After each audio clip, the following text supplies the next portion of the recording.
Nosotros les daremos lo que es el síndrome nefrítico y síndrome nefrótico. Primeramente veremos el síndrome nefrítico. Ahora vamos con un poco de anatomía y fisiología. Para entender cómo el glomérulo está afectado, tenemos que ver un poco de anatomía y fisiología. Primeramente tenemos al riñón. Este tiene como unidad fundamental a la nefrona, que está compuesta por el túbulo contorneado del distal, túbulo contorneado proximal, el asa de Henle y también por el túbulo colector. Estas estructuras para esta patología no es de nuestro interés. Las de nuestro interés son la cápsula de Bowman y el glomérulo. Justamente este glomérulo es el que está afectado tanto en el síndrome nefrótico como en el síndrome nefrítico. Entonces, para ver sus funciones más específicas, haremos un acercamiento. Tenemos aquí a la arteriola aferente, a la arteriola eferente, tenemos la cápsula de Bowman, los capilares glomerulares y finalmente tenemos al túbulo proximal. ¿Qué es lo que pasa de forma fisiológica acá? Que primeramente la arteriola aferente lleva sangre hacia los capilares glomerulares y esta sangre está compuesta por eritrocitos, por proteínas, por agua y por diferentes solutos. ¿Qué es lo que pasa? Que estos viajan y posteriormente se encuentran a nivel de los capilares glomerulares y estos capilares son los que cumplen con la función de filtración glomerular, que va a permitir o va a rechazar el paso de diferentes sustancias. En este caso va a permitir el paso de sustancias como son agua y diferentes solutos y va a rechazar el paso de proteínas y eritrocitos. Esto se ve de forma fisiológica. En la filtración glomerular lo que pasa son los solutos y el agua y lo que no pasa son las proteínas y eritrocitos. Esto es muy pero muy importante. Ahora, ¿cómo que en estos capilares glomerulares van a permitir o van a rechazar el paso de diferentes sustancias? Lo van a hacer a partir de las paredes que tienen estos capilares glomerulares. Ahora vamos a hacer un acercamiento más amplio al mismo glomérulo. Los capilares glomerulares son estos y si vemos con detalle se pueden ver tres paredes claves que se están viendo en el círculo. Estas paredes son las que se van a encargar de provocar lo que es la filtración glomerular. Veamos más a detalle. Tenemos acá los capilares glomerulares que están en ellos eritrocitos, solutos y proteínas.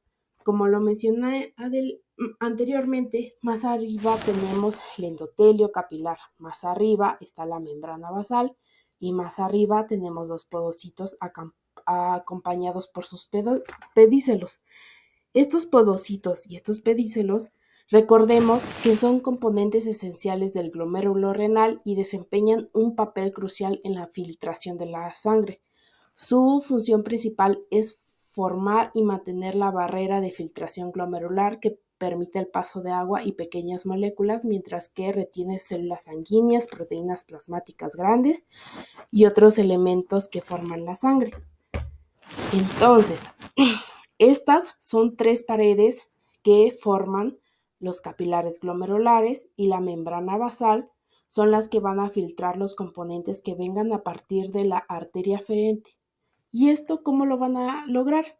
Primeramente, el endotelio capilar lo va a lograr o va a permitir el paso a través de sus fenestraciones. La membrana basal va a permitir el paso de diferentes sustancias a partir de los espacios que posee. Y finalmente, los podocitos lo va a hacer a partir de los poros que poseen.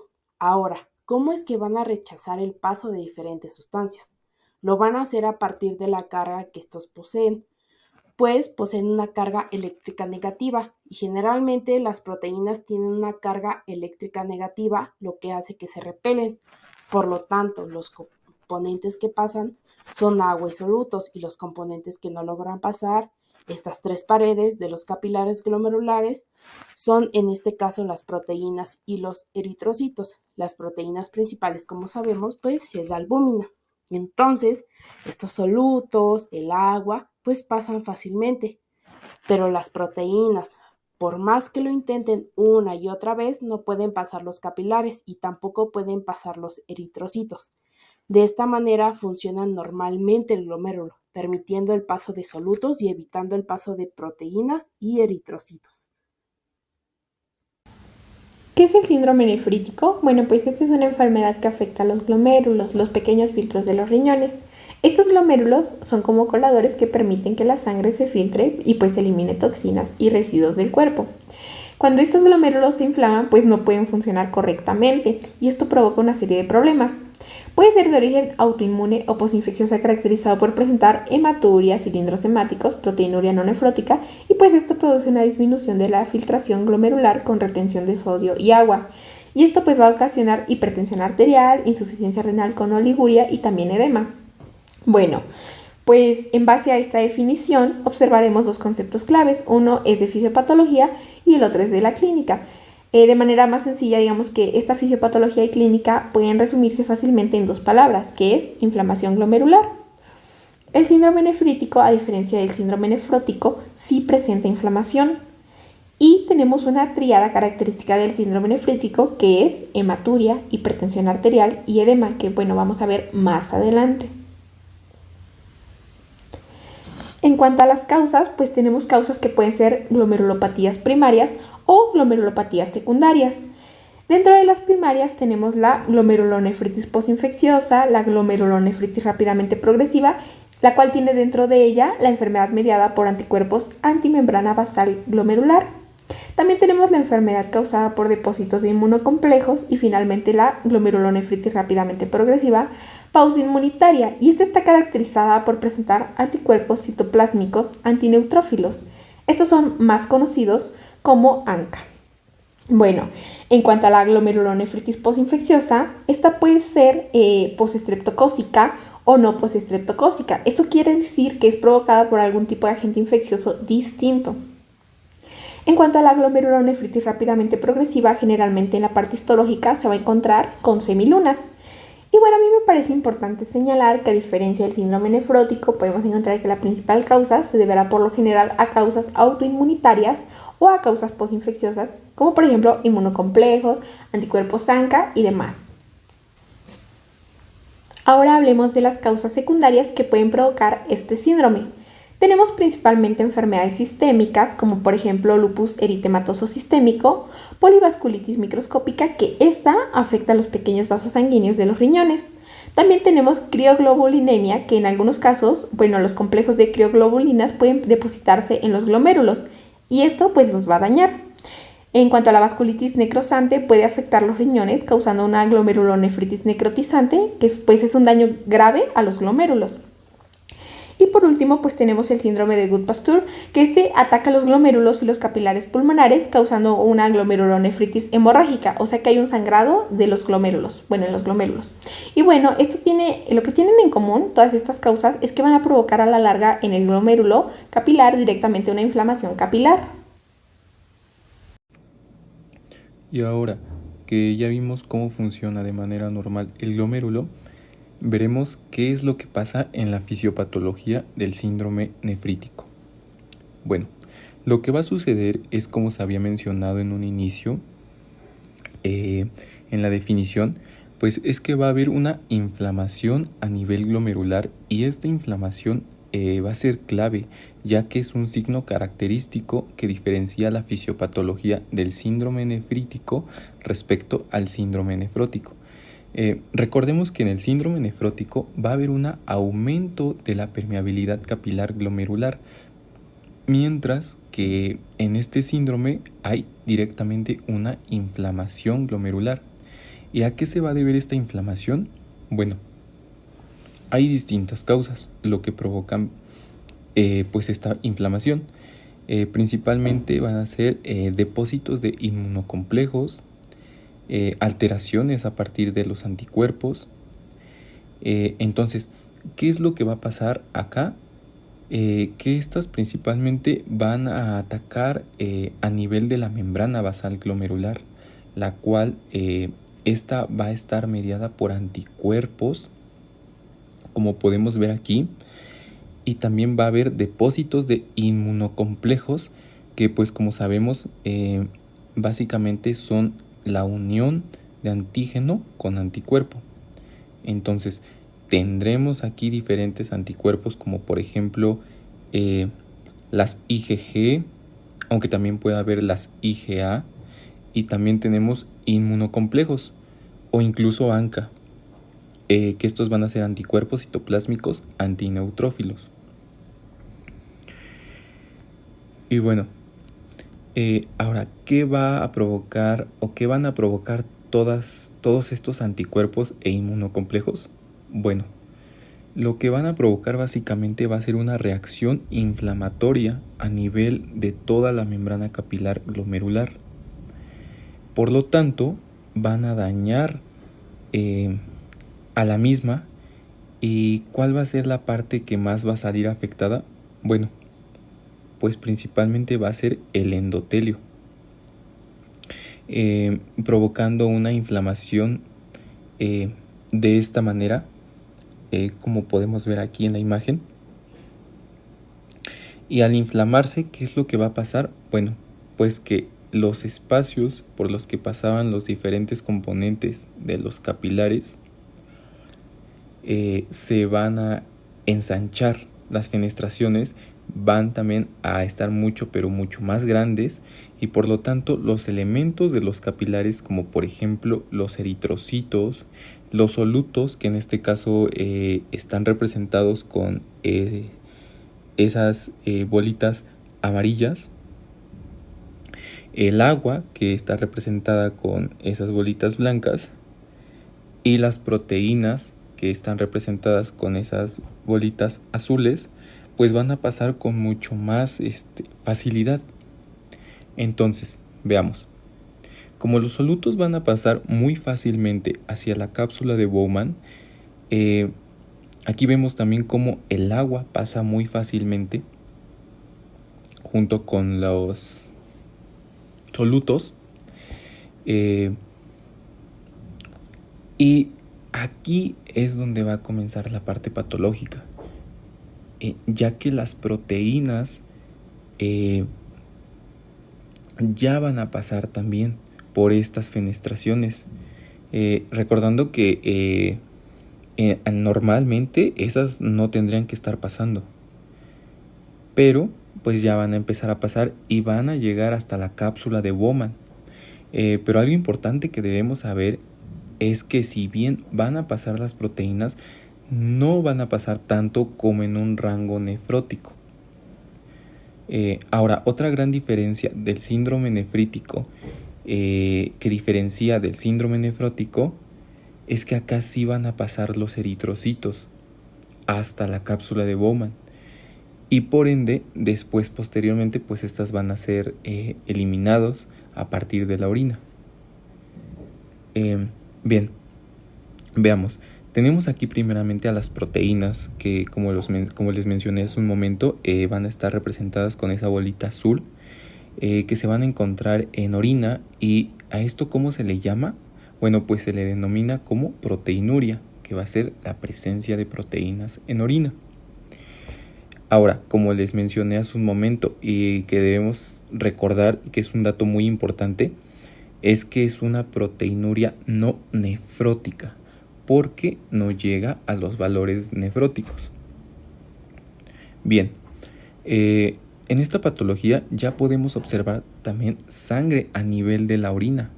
¿Y cómo se le va a denominar a esto? Bueno, a esto se le va a llamar hematuria, que pues, como sabemos, pues es la presencia de sangre en orina. Y ahora que se están eliminando las proteínas a partir de la orina, ¿qué es lo que está pasando con las proteínas dentro de los capilares? Bueno, pues primero que nada, que están disminuyendo, ¿no? ¿Y cuál es la principal proteína dentro de los capilares? Bueno, pues es la albúmina. Por lo tanto, esta albúmina se encuentra disminuida. ¿Y cuál es la función de la albúmina? Recordemos que pues básicamente esta va a ser la que se va a encargar de mantener la presión oncótica, que en palabras pues digamos más simples es la que va a evitar que el líquido que se encuentra en los capilares logre salir hacia los diferentes tejidos. Y por lo tanto, si tenemos una disminución de la albúmina debido a que hay una proteinuria no nefrótica, es importante recordar esto, Por ende, no va a poder mantener la presión oncótica y por lo tanto vamos a tener salida de líquido hacia los tejidos. Y a esto pues se le va a denominar edema. Ahora, esta no es la única causa que puede provocar edema, como veremos a continuación. Bueno, en cuanto a las manifestaciones clínicas, como les comenté de un inicio, hay una tríada que es hematuria, hipertensión arterial y edema. La hematuria, que es la presencia de sangre en la orina, bueno, esta muchas veces va a estar caracterizada en la placa histológica al encontrar cilindros hemáticos. En cuanto a la hipertensión arterial que se tendrá, su elevación será generalmente leve hasta moderada. Y el edema que se encontrará generalmente no estará tan marcado como en el síndrome nefrótico, pero igual es un edema importante que puede estar generalmente a nivel periorbitario o en las partes declives del cuerpo como son los miembros inferiores. Otra clínica que va a tener el paciente va a ser la proteinuria no nefrótica, la oliguria y la azoemia, que es la acumulación de productos nitrogenados en la sangre, principalmente la urea y la creatinina. Bueno, la proteinuria quiere decir que se va a encontrar menor a 3,5 gramos por día. Muy importante que puede ser un rango de 2 hasta 3, el cual ya indique un síndrome nefrítico. En cuanto al diagnóstico, bueno, nosotros lo vamos a realizar con la clínica, con el urianálisis, con el sedimento nefrítico, también los laboratorios y la biopsia renal. Recordemos que la clínica va a ser muy característica porque los pacientes presentan la hematuria, tienen hipertensión, tienen edema y tienen oliguria. Bueno, en cuanto al sedimento nefrítico, va a tener la característica de la hematuria que puede ser micro o macro, la acantocitosis, la proteinuria de leve moderada que no sobrepasa los 3,5 gramos en 24 horas, la piuria estéril y en ocasiones podemos encontrar cilindros leucocitarios, pero esto va a depender más de la causa etiológica que está desarrollando pues este síndrome nefrítico. Bueno, en cuanto al laboratorio, se realiza una creatinina de azoados, disminución de la tasa de filtrado glomerular, aumento del complemento de los ANA o los ANCA, dependiendo de la etiología. Obviamente, si se está pensando en una vasculitis tipo ANCA, se tendrá elevación de ANCA. Y pues será de ANCA o de ANA, dependiendo de qué tipo de vasculitis tenga el paciente. La elevación de ANA principalmente en la nefritis lúpica y antimembrana basal glomerular en la enfermedad por Goodpasture. Y bueno, en cuanto a la biopsia renal, pues esta va a ser indicada, pero solamente en pacientes que tengan, bueno, en donde el patrón de la enfermedad no está completamente claro, o se tiene una enfermedad que está evolucionando de forma no adecuada al tratamiento. Bueno, en cuanto al tratamiento, pues este va a ir encaminado a tratamiento de soporte con una dieta baja en sodio, tomando en cuenta que estos pacientes pues hacen retención de sodio y esto pues provoca la hipertensión y edema, y también una restricción de agua para disminuir los síntomas. Y bueno, en cuanto al tratamiento médico farmacológico, va a estar añadido de acuerdo a las características que tenga el paciente. Esto quiere decir que si el paciente está con proteinuria y o hipertensión, se le deja IECA o ARA2, que son inhibidores de la enzima convertidora de angiotensina y antagonistas de los receptores de angiotensina 2. Esto para tratar de disminuir la proteinuria en esos pacientes. Bueno, si la hipertensión es severa o presentan edema, se le agrega a ese tratamiento diuréticos. En ocasiones se ocupa terapia inmunosupresora, principalmente en nefritis lúpica. Y en ciertos tipos de vasculitis se ocupan esteroides, y si existe una glomerulonefritis rápidamente progresiva que tenga los antimembrana basal glomerular positivo, o sea un Goodpasture, bueno, pues vamos a tener que realizarle plasmaferesis para eliminar esos anticuerpos de exceso que están provocando el daño de la membrana basal. Es importante mencionar que si el paciente que se encuentra con un síndrome nefrítico cae en falla renal, pues entonces se tendrá que apropiar de acuerdo a sus características el tratamiento, qué tipo de tratamiento de reemplazo renal o de sustitución renal se le va a ofrecer a este paciente. Inicio con el tema del síndrome nefrótico. Primero les hablaré acerca de lo que es su definición. Por definición, el síndrome nefrótico es la consecuencia clínica del aumento de la permeabilidad de la pared capilar glomerular. Esta es una entidad clínica definida por 5 características: proteinuria mayor a 3,5 gramos cada 24 horas, hipoalbuminemia menor a 3,5 gramos sobre decilitro, edema, hipercolesterolemia y lipiduria. Algo muy importante a resaltar aquí es que la proteinuria mayor a 3.5 gramos cada 24 horas es el principal componente de este síndrome. También hablando de lo que son las condiciones normales, la excreción de orina de proteínas es menor a 150 hasta 300 miligramos cada 24 horas. La albumina en entra que es menor a 30 miligramos cada 24 horas y menor a 10 gramos cada 24 horas de proteínas de bajo peso molecular que se filtran libremente y 60 miligramos cada 24 horas de proteínas tubulares. También algo muy importante a mencionar es que la hipoalbuminemia y el edema pueden estar ausentes. Yo les voy a hablar acerca de anatomía y fisiología glomerular. Del lado izquierdo tenemos una imagen de lo que es un glomérulo, un túbulo contorneado proximal, el asa de Henle, el túbulo contorneado distal y el túbulo colector. En este caso lo que nos llama la atención dentro de la fisiología es cómo sucede esto. El paso de lo que son los solutos y el agua para la orina y cómo es que las proteínas pues, no deben de estar ahí, ¿verdad? En este caso, pues observamos que se compone una arteriola aferente, una arteriola eferente, la cápsula de Bowman la observamos, los capilares glomerulares y el túbulo proximal. El túbulo proximal es que va a ir pues hacia lo que es la orina. En este caso, en la arteriola eferente se nos muestra con una flechita y con unos puntitos ya sea de color blanco, amarillo o de color grisáceo, y también los vemos de color rojo lo que son los eritrocitos. La función de la arteriola aferente es que va a llevar sangre hacia los capilares glomerulares, que es donde se va a realizar esta filtración glomerular. Pues de qué se compone: de agua, solutos, eritrocitos y por último de proteínas. En este caso sabemos que las proteínas pues, no tienen que estar presentes en la orina, como ya les había mencionado en lo que es la definición del síndrome nefrótico. Y pues van a salir a través de lo que es la arteriola eferente. Del otro lado, al lado de esa imagen, observamos otra vez la arteriola eferente, cápsula de Bowman, túbulo proximal y los capilares glomerulares. Observamos que aquí nos marca un cuadrito, que son que son capas. En este caso, la primera pues son los capilares. Si hacemos un zoom en esa misma imagen, son capilares, después sigue el endotelio, la membrana basal y los podocitos. En el caso de lo que es los capilares, pues es donde se va a encontrar las proteínas. En este caso, como sería la albúmina. En el endotelio van a pasar a través de las fenestraciones que tiene, en este caso lo que es agua y solutos. Esto, y también en caso de la membrana basal, va a depender de los espacios que tenga, pues que van a pasar el agua y los solutos. Y los podocitos va a depender de los poros que tenga. Hay que ser saber que en este caso estos poseen una carga negativa. ¿Por qué poseen una carga negativa? Esto es para repeler, como la mayoría de las proteínas tienen carga negativa, las repelen y hace pues que no pasen hacia la orina. En este caso, pues de manera muy sencilla podríamos decir que agua y solutos sí, proteínas, albúmina no.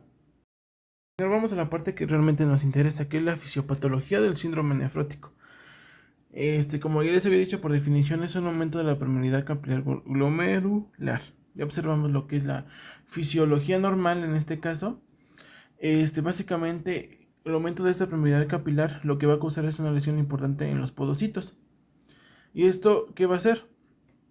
Lo que va a hacer es que pues se vuelva, pierda su negatividad. Y esto pues ¿qué va a permitir? El paso de las proteínas a lo que es la cápsula de Bowman y después a lo que es pues la orina, conocida como proteinuria, que es la primera característica principal de lo que es el síndrome nefrótico.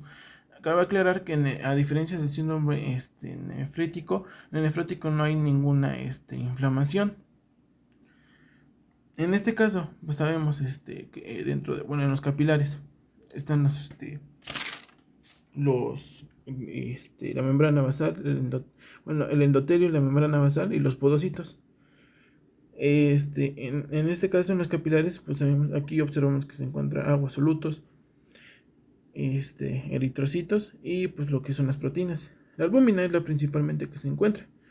En este caso, como ya hay una lesión importante en los podocitos, lo que va a hacer es que la albúmina pues va a pasar hacia lo que es la orina. Como hay pérdida de la carga negativa, no hay nada que la retenga, bueno, que la repela.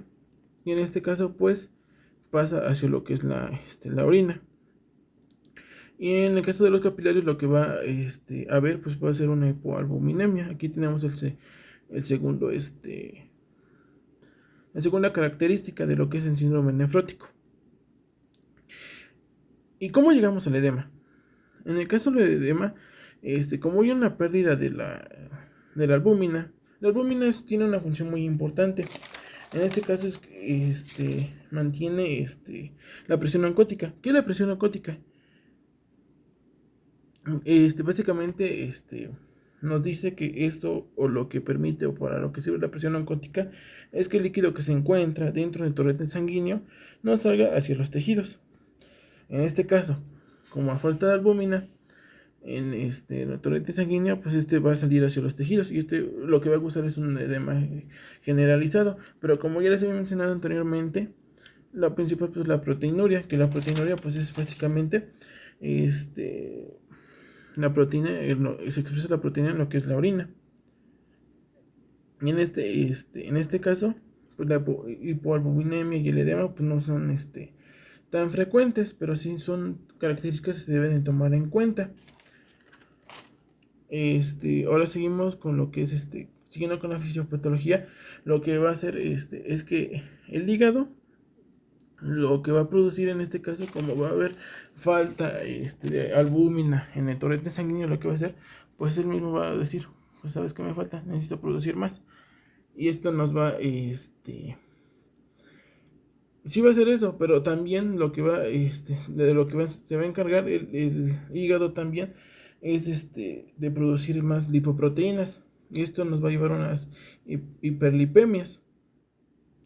Y que básicamente estas hiperlipemias son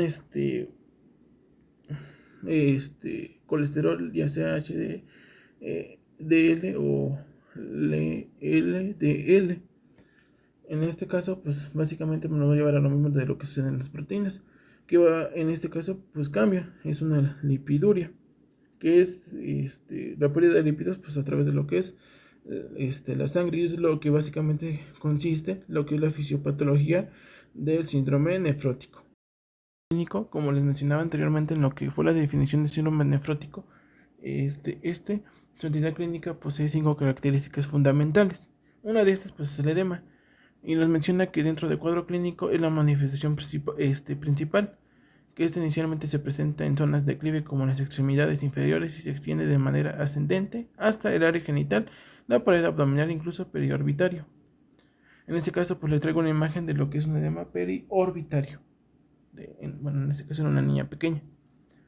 Aquí, causado por una hipoalbuminemia profunda, el compromiso del crecimiento de las uñas, lo cual se manifiesta como discretas bandas horizontales de color blanco que van de un extremo a otro de la uña. Este se le conoce como signo de Muerk.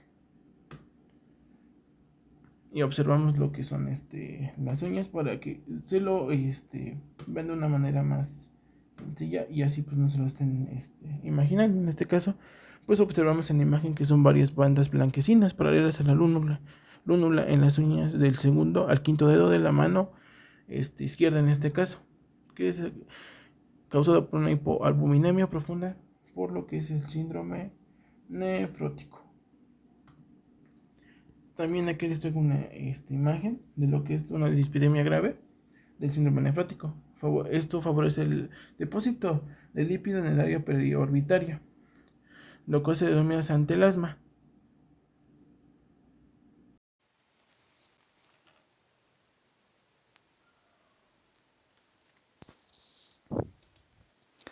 Bien, vamos a pasar ahora con la parte de diagnóstico y tratamiento. Sin embargo, para eso primero tenemos que revisar un poquito acerca de la etiología de la enfermedad. La etiología la vamos a dividir sobre todo en dos. que van a ser causas primarias y secundarias y otras. Entonces, este cuadrito que viene en el artículo nos presenta pues bastante detalle cuáles son algunas de las causas más importantes. Sin embargo, mostrándolo aquí, bueno, como vemos está un poquito más resumido, que nos menciona que el síndrome nefrótico puede ser causado por enfermedad glomerular primaria entre el 80 y 90% de los casos, y una enfermedad sistémica o exposición a toxinas del 10 al 20% de los casos, ¿no? Entonces, en cuanto a primarias y secundarias, aquí tenemos un pequeño resumen de cuáles son algunas de las más importantes o de las más comunes que nosotros tenemos que tener en cuenta, ¿no? En las primarias o las idiopáticas tenemos la enfermedad de cambios mínimos, sobre todo presente en niños, en pacientes pediátricos, la glomerulosclerosis focal y segmentaria, la nefropatía membranosa, ambas que van a ser las más comunes en adultos, y la glomerulonefritis membranoproliferativa. Por otro lado, las secundarias o derivadas de otras enfermedades, posiblemente la más común incluso en nuestro país, pues es la nefropatía diabética, ¿no? De ahí seguiría la nefropatía amiloide, asociada a algún mieloma múltiple o alguna otra enfermedad inflamatoria crónica, ARAA, y la nefritis lipídica. Entonces, datos importantes de todo esto: en síndromes glomerulares, el síndrome nefrótico tiende a ser el más frecuente que el nefrítico.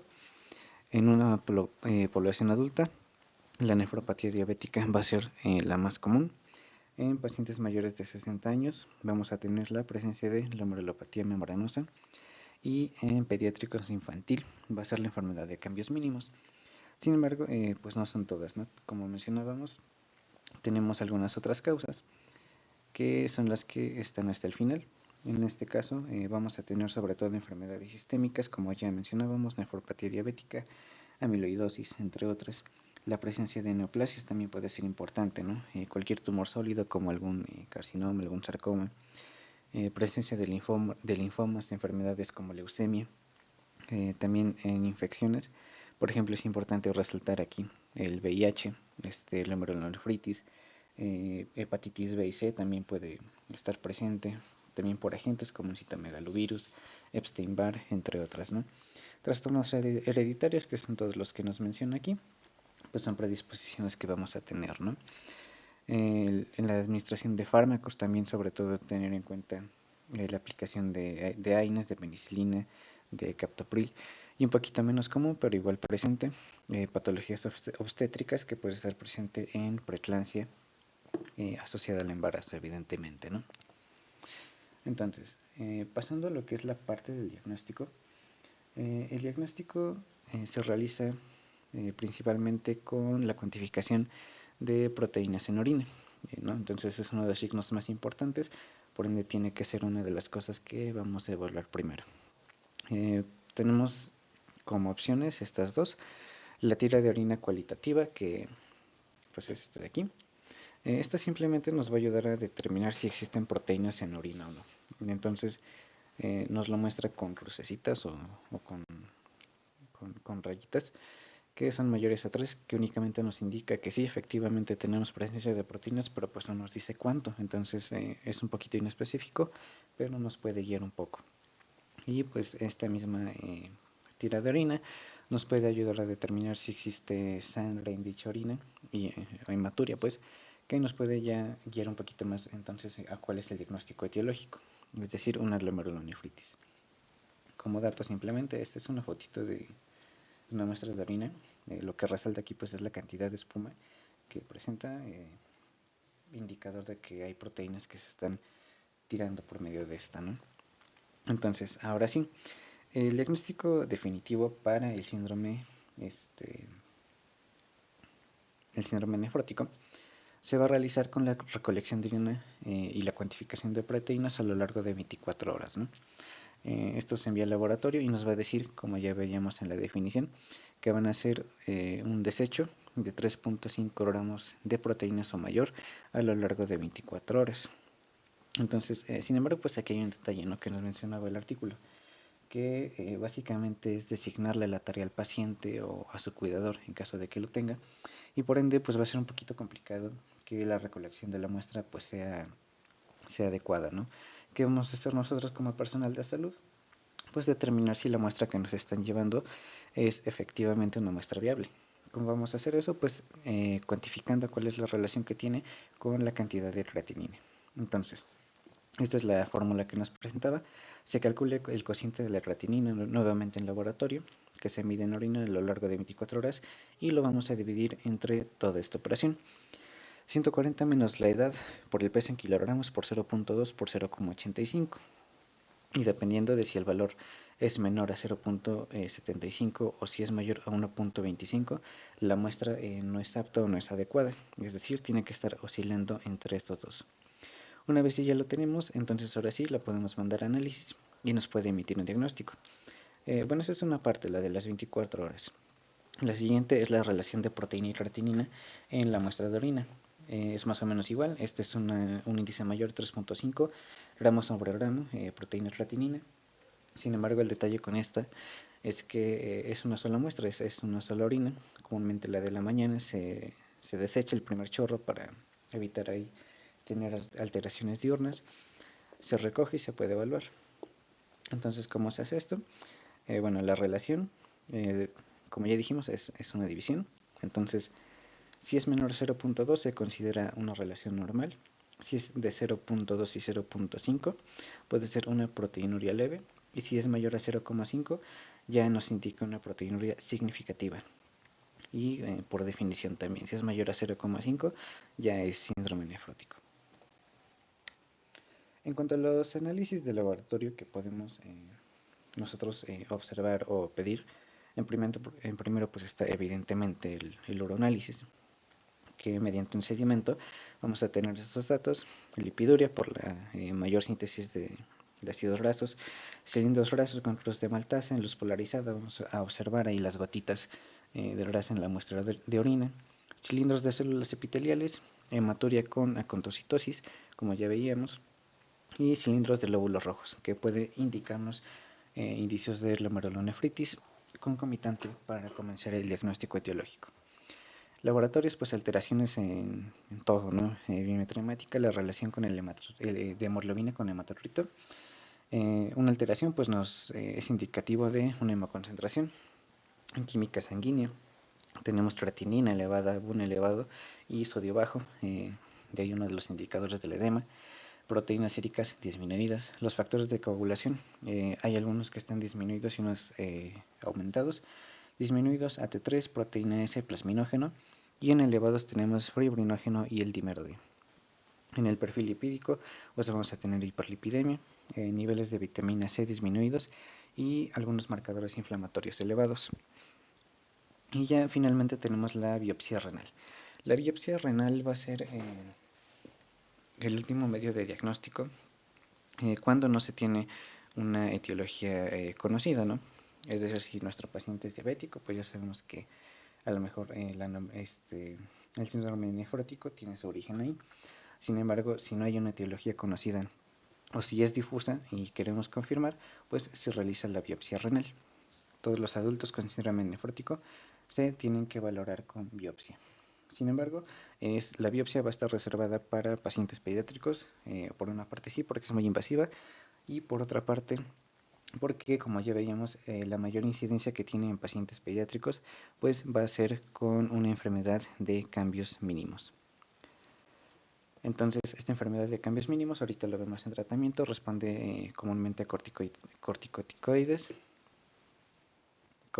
perdón. Y por ende pueden progresar de mejor manera únicamente con la administración del tratamiento. En caso de que no lo hagan, entonces sí, tenemos que realizar la biopsia para determinar qué es lo que está causando el síndrome. Y ahora sí, pasando a la parte del tratamiento, ¿no? El tratamiento se divide sobre todo en dos partes: el tratamiento específico para la enfermedad, es decir, tenemos que tratar a la enfermedad causante. Si es diabetes, pues tratar la hiperglucemia. Si es algún síndrome autoinmune, tratar de controlar ahí un poquito el sistema inmune por infecciones, en fin. El tratamiento específico varía mucho, depende de cuál es la causa que ya hayamos determinado. Sin embargo, nuestro papel aquí se trata en el tratamiento sintomático, ¿no? Es decir, el tratamiento va enfocado independiente al tratamiento específico, en la realización de medidas generales para reducir el edema, pero sin producir un deterioro de la función renal, ni tampoco alterar o producir un desequilibrio hidroelectrolítico y pues prevenir las complicaciones que puede tener el síndrome, ¿no? Entonces, en el caso de la proteinuria, aquí vienen factores importantes. Los medicamentos son los YECA y el ARA2, excepto como veíamos en el síndrome en el caso del paciente pediátrico, que va a responder a corticoides. Entonces, vamos a utilizar sobre todo lo que es, bueno, el objetivo de estos medicamentos es controlar la presión arterial, mantenerla en un rango estable de aproximadamente 130-80.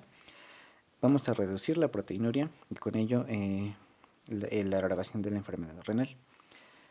Puede tener también algunas complicaciones el uso de los medicamentos, hipercalemia, inicio abrupto del síndrome nefrótico, por lo que también podemos ofrecer antagonistas de aquí está mal escrito, mineralocorticoides, como lo puede ser la espironolactona. Y también necesitamos tener en cuenta que en estos pacientes se tiene que restringir un poco la dieta en lo que es la relación a las proteínas, ¿no? Pues lo estamos tirando, únicamente lo vamos a favorecer, no precisamente estamos ayudando a que se reponga, ¿no? Entonces, en esta dieta debe ser de norma proteica de entre 0,8 a 1 gramo por kilogramo al día. En dietas hiperproteicas no van a mejorar la hipoalbuminemia, por lo que podemos inducir a hiperfiltración glomerular y se agrava la lesión. Ese es el detalle. Y cuando nosotros la restringimos con es hipoproteica, pues tiene un efecto favorable sobre todo sobre los lípidos que tenemos ahí en exceso y en la proteinuria, evidentemente. ¿Cuál es el problema? Pues que hay riesgo de malnutrición, ¿no? Entonces no podemos extender mucho este tipo de dietas. Bueno, en el caso del edema, que es posiblemente el problema más grande que tenemos, aquí lo que tenemos que tener en cuenta pues es una restricción en el consumo de sodio a través de la dieta. Tiene que ser menor a 3 gramos al día, por lo que tiene que oscilar entre 1.5 a 2 gramos al día. También vamos a tratar de restringir líquidos menores a 1.5 litros al día y pues el uso de diuréticos, ¿no? En primera línea, diuréticos de asa como el furosemida. De segunda línea, tiazida o diurético tiazico y el diurético de asa 4, ¿no? Entonces, ¿qué tenemos que hacer cuando nosotros estamos administrando dichos diuréticos? Pues vigilar cómo va la función renal, ¿no?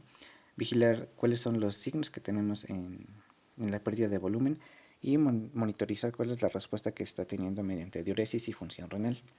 En el caso de edemas graves, pues estos diuréticos no pueden estar del todo disponibles por vía oral. ¿Por qué? Porque como recordábamos, la pared abdominal pues va a estar va a estar edematosa. Por ello se puede restringir. Entonces, en ese caso, pues no hay de otra, tenemos que administrar el diurético por vía intravenosa. Y por último, la consideración de albúmina, que esta sobre todo está no restringida, pero está a valoración, sobre todo por estas cuestiones del precio de la albúmina, ¿no? Sin embargo, pues si es posible administrarla, pues se puede administrar. En el caso de dislipidemias, en las variaciones con los lípidos, vamos a tener sobre todo tratamiento con estatinas hipolipemiantes, eso queda de elección. Y pues recomendarle al paciente ejercicio y reducción de peso, esto ya en un ambiente un poquito más crónico, ¿no? En el caso de la hipercoagulabilidad, en este caso, como veíamos, la disminución de factores que nos permitan la coagulación, pues nos puede llevar a la formación de trombos, ¿no? Entonces, el riesgo está cuando la albúmina es menor a 3 gramos sobre litro. Tenemos que tener en cuenta anticoagulación profiláctica y la administración de heparina, sea fraccionada o no fraccionada. La warfarina oral también se puede introducir y por último no hay evidencia o es muy deficiente que el uso de anticoagulantes directos nos prevengan la formación de dichos trombos, ¿no? Y ya por último las infecciones. En el caso de las infecciones, bueno, esto es más que nada prevención, vacunación por neumococo y vacunación de influenza. Sin embargo, pues si hay una infección presente y es bastante grave, pues también podemos iniciar tratamiento farmacológico de amplio espectro. Y bueno, ya terminado con esa parte, El tratamiento a seguir pues sería el predilecto para la cuestión etiológica que hayamos encontrado de manera inicial.